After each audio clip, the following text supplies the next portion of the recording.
Hi everyone, and welcome to our latest iLand Water Solutions webinar, where we'll be looking at what's in our water. My name's Darren and I'm the Queensland Sales Rep at iLand. If you're based in Queensland, please feel welcome to give me a call or email, or come visit me at the office, which is on the north side of Brisbane in Albany Creek. Our main display centre is at our Sydney office at Unit 24 The Hub, 128 Station Road, Seven Hills. You'll find all of our contact details on our website at www.ilandwater.com.au. If you have any questions during the video, please comment in the chat box on the right side of the screen and stick around at the end for a 5-minute Q&A session. If you're watching this after the premiere, please comment below or send an email to sales@ilandwater.com.au. While we generally have a very high standard of water quality here in Australia, it does have some shortcomings, and it's not hard to see why owning a personal water filtration system is a strong, if not essential, need to help make our water a bit safer and a whole lot tastier. Today we'll start out with a brief explanation of what filters do before looking at some of the minerals found in our water. Then we'll look at some common and potentially dangerous contaminants. We'll also look at microorganisms and why water authorities add disinfectants to our water, along with the pros and cons of that and what we can do to improve things if we don't like the resulting taste or how it affects our skin or hair. In today's presentation, we'll be looking mostly at the EZAC water filter systems as an example. Pictured is the EasyAqua 250B, which is installed on a countertop beside the sink. There's also an undersink version called the EasyAqua 250BU, which keeps everything hidden away in a cupboard under the sink, with just the new filtered water tap visible above. One advantage we have when it comes to filtering water is that water molecules are very small, made up of just 3 atoms, that's 2 hydrogen and 1 oxygen, which is smaller than viruses and much smaller than bacteria and most contaminants. Because of that, we can send the water through screens, which will cause the larger particles and most microorganisms to get trapped and left behind. One issue with that is if we just sent all of our water straight into a very fine grade of filter, it would quickly clog up and become useless. So instead we start out with a larger grade of filter and slowly reduce it down until we're as close as possible to only allowing water molecules to pass through. If we also make our screens out of different materials, we can also take advantage of ion charges and other chemical reactions to cause undesirable particles to stick to them and get left behind. In the case of the EZAC systems, in the first stage, tap water goes through a polypropylene or PP filter to remove any larger particles like dirt and rust. The second stage is a finer grade granular activated carbon filter, which is constructed by heating coconut shells to turn them to carbon and then crushing them into granules. These target chlorine and other chemicals, including heavy metals and volatile organic compounds. The final stage is a very fine grade of filter called EM medium, which targets microorganisms, which includes potential pathogens. EM medium is a technology developed for recycling water in space programs. In comparison to a 5-stage reverse osmosis systems, we find a similar progression. The first and second stages are also PP and granular activated carbon filter cartridges. Then in the third stage, the water passes through a second carbon filter, which ensures that any chemicals and volatile organic compounds that escape the second stage are stopped to further remove odour and bad taste.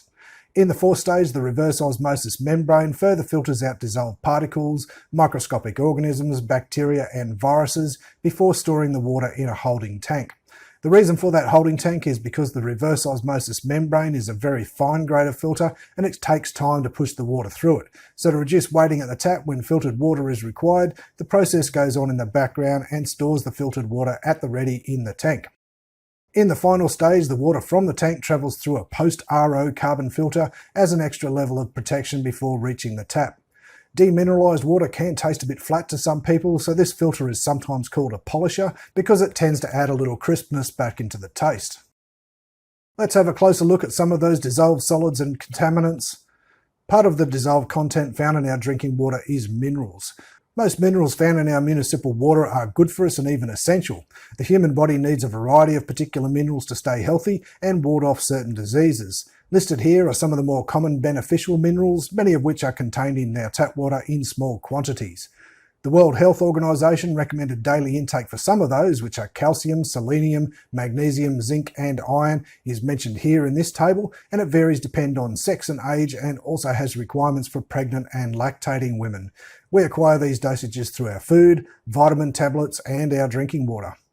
One mineral added to most of our tap water in Australia is fluoride, and its history is an interesting one. An American dentist by the name of Frederick Mackay in Colorado Springs in the early 1900s noticed a number of his patients had truly ugly teeth, as you can see in this image. But strangely, despite having badly damaged enamel, they didn't get many cavities. The condition became known as Colorado brown stain, and the cause was eventually traced to an unusually high levels of naturally occurring fluoride in the local water supplies, causing a condition now called fluorosis. With a bit of science, we worked out a happy medium that could add protection to our teeth but without the staining, and then we decided it would be a great idea to add it to our municipal water supplies to provide tooth protection to the wider population. The Australian Dental Association supports adding fluoride to our water because it considers that it does more good than any harm, but many people worry that it may have negative repercussions on their health and would prefer to remove it from their drinking water. Many others, though, want to keep it there. Too much of certain minerals like calcium and magnesium in water causes a condition called hard water. Soft water, such as rainwater, generally has very few dissolved minerals, whereas hard water has a high concentration of dissolved minerals. Anything less than 60 milligrams per litre of dissolved minerals is considered soft, whereas anything more than 181 milligrams per litre is classified as very hard. Hard water isn't necessarily bad for drinking, but it can taste bitter at the higher end of the scale. The bigger problem with hard water is that it causes limescale to build up inside the plumbing system and on household appliances. When hard water is heated, calcium deposits can form. If these build up enough, it can greatly affect the performance and lifespan of appliances such as kettles and coffee machines. When scale builds up enough, pipes can get blocked and appliances fail. This is irritating enough in the home, but on an industrial level, it can cause considerable pain and expense. Another problem with hard water is it's almost impossible to create a lather, at least not without using an excessive amount of soap for long enough. My first experience with very hard water was staying at the Uluru campsite back in the early 80s, and there was no way to get a lather up there. Hair came out feeling like it was made of acrylic. The locals, even the children, all had grey bleached hair. The video in the footer there has a more detailed look at hard water, including the various methods to soften it and a scientific explanation of why it's so difficult to create a lather in hard water. I'll include a link to that in the description below as well. When it comes to minerals in drinking water, the choice then comes down to a water filtration system like the Eazex systems, which will do a great job at removing anything toxic like heavy metals and any biological contaminants while retaining much of the beneficial mineral content. But for those with concerns about fluoride or other minerals who would prefer to have their water as pure as possible and get their minerals and fluoride protection in other ways, a reverse osmosis system like the Alia ROC 189 is the way to go. There are undesirable elements that can make their way into our water, and we call those contaminants. Contaminants fall within four main categories, and those are physical contaminants like dirt and twigs, chemical contaminants like heavy metals, pollutants and pharmaceuticals, radiological, yes, we do get radioactive water here and there around Australia. You can't filter that out, but it's something to be aware of in certain areas out in the bush, and microbial, also known as biological contaminants. Heavy metals like cadmium, chromium, lead and arsenic, to name just a few, are classed as chemical contaminants, and they can be found in our drinking water in small and sometimes not so small quantities. Pictured here is a chart showing lead exposure around the world, and you'll notice Australia is one of the worst affected countries. That's unfortunately one of the perks of living in a first world nation where we got to burn lead-based fuels for many, many years. Our mining past also still comes back to haunt us from time to time, and some dams and catchment areas are found to be contaminated by arsenic and other heavy metals, particularly during drought conditions. With many heavy metals, we can tolerate some exposure, but at a certain point we become at risk of poisoning, which can have very serious health complications, including certain cancers and even death. One major problem we regularly face here in Australia is the effect of droughts, bushfires and floods on our water supplies.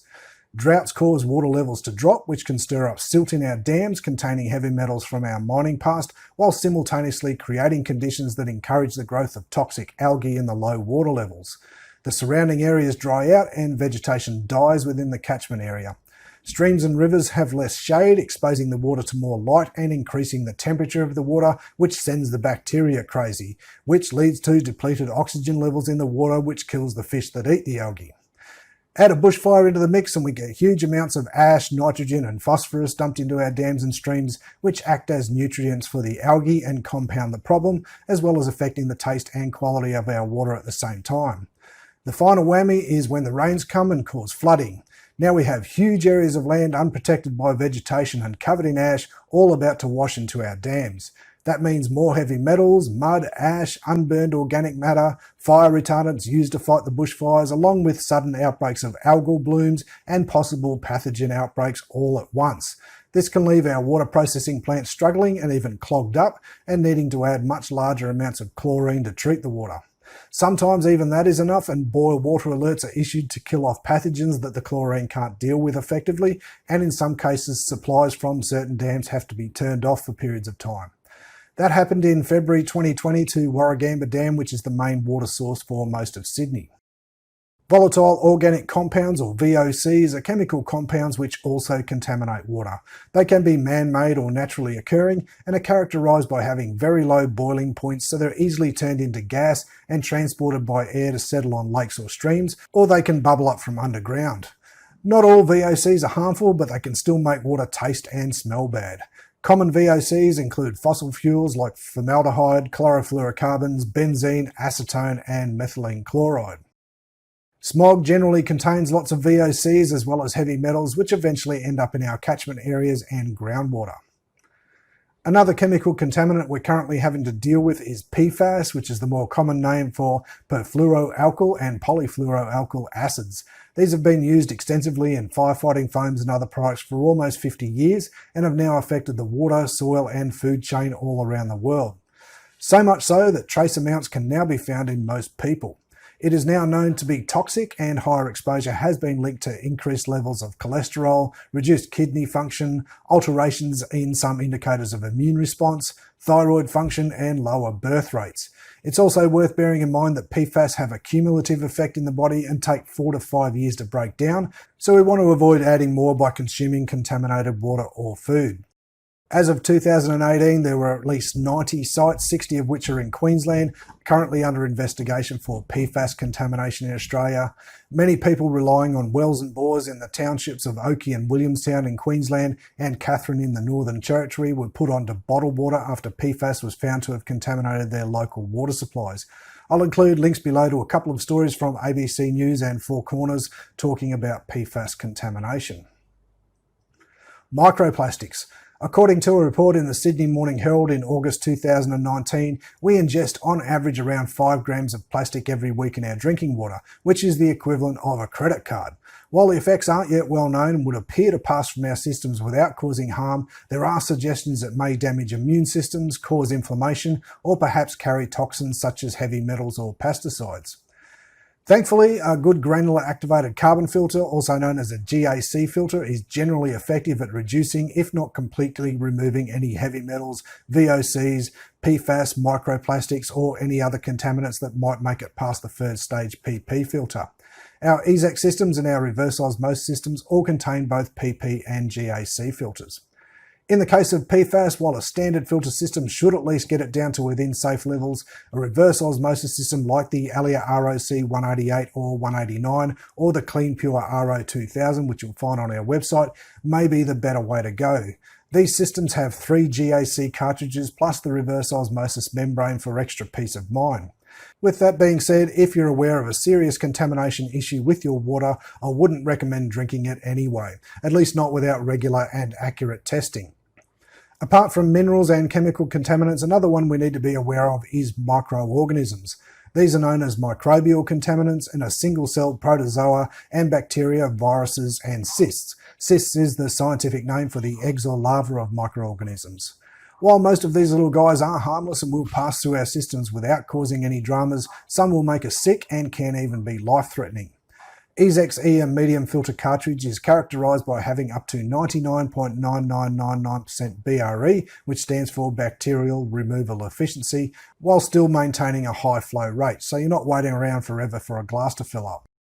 Here's a comparison chart showing what that 99.9999% means. Most other products on the market tend to only promise 99.99%, which may not sound like much of a difference, but at a microscopic level, that's the difference between the ability to remove up to 10,000 bacteria versus 1 million in a given quantity of water.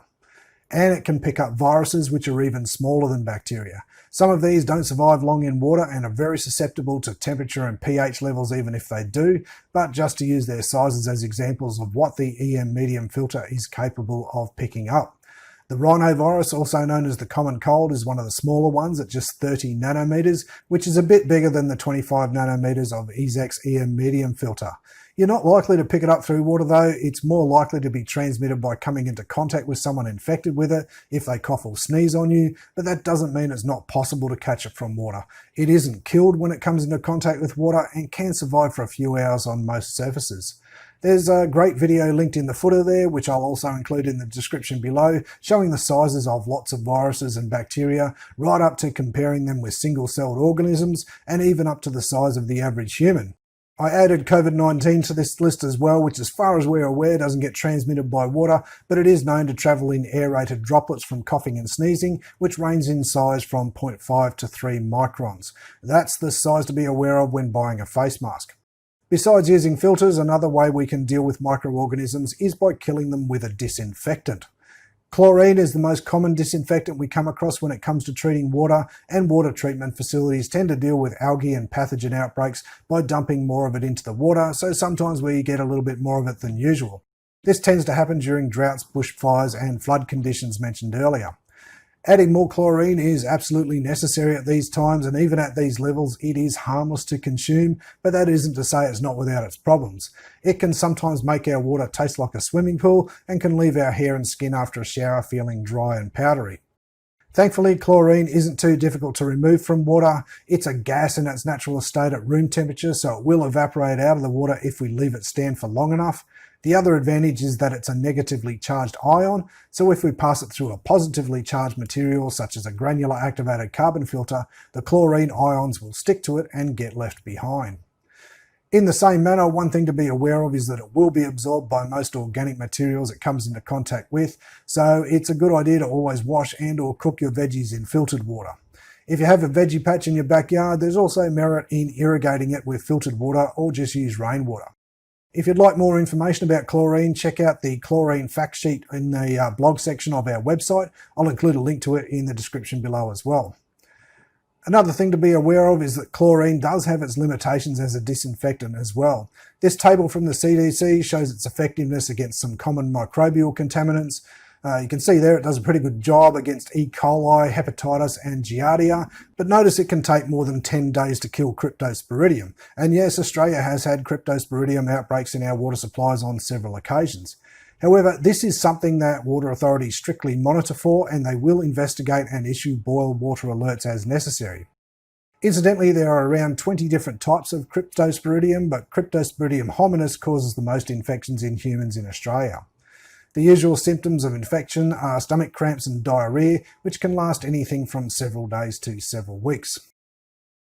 Somewhere between 1 and 3.5 million people die each year from water contaminated with harmful bacteria such as E. coli, so chlorinating our municipal water supplies is absolutely necessary. Adding a quality water filter to our tap water gives us an extra level of protection against most microbial contaminants that may have survived the chlorine process, as well as removing the chlorine from it just before we drink it for better tasting water. So in summary, we have minerals we may or may not want, and we have contaminants and microorganisms to consider in our tap water. While it's not difficult to see the benefits of having a personal water filtration system, even in Australia where we generally have a very high standard of water quality, one decision we need to make when choosing a home water filtration system is how pure do we actually want our water. When we filter out the bad stuff, we also filter out the good. Do we compromise by filtering out most of it so that we still retain most of those healthy minerals and while still getting the less healthy stuff down to a minimum? Three-stage filter systems like the Easy Aqua 250B on the left fall into this category, and they do very good jobs at filtering out most contaminants, including microorganisms. Or do we go with a reverse osmosis system like the Alia ROC 189 on the right, which will get rid of almost everything and then we add the minerals we want back into it, or get them from other sources such as our diet or supplements?